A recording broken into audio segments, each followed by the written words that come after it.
verin. Şeyi de abi.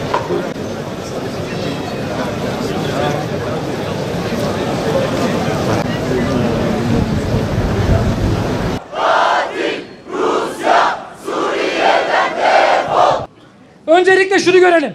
Suriye'de bir devlet yok. Halkını vahşice katleden bir çete var.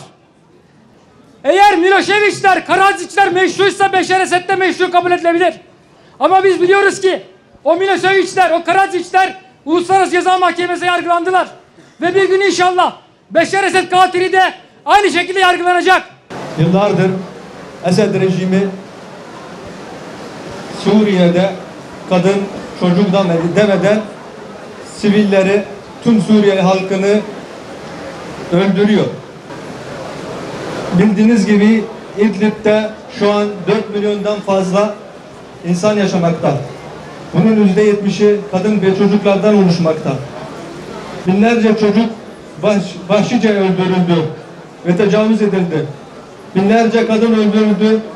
Aynı zamanda hala hapishanelerde gözaltına ve her gün işkencelere maruz kalıyor. Rusya katili destek çıkarak Halep'i, Humus'u Şam'ı yerle bir etti. Amacı tek işgaldi ve herkesin bildiği gibi BM sessiz kaldı ve sadece üzülmeye yetindi. Bize sahip çıkan Türkiye ve devleti buradan teşekkürlerimizi sunuyoruz. Bize kucak açtılar, ekmeklerini paylaştılar. Bizler Suriye Dernekler Platformu olarak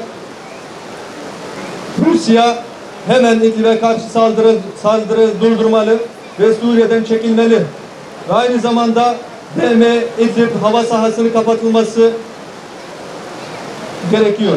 Aksi takdirde Rusya saldırıları durdurmazsa bizler Suriyeliler olarak 30.000 kişi Avrupa'ya yürüyeceğiz.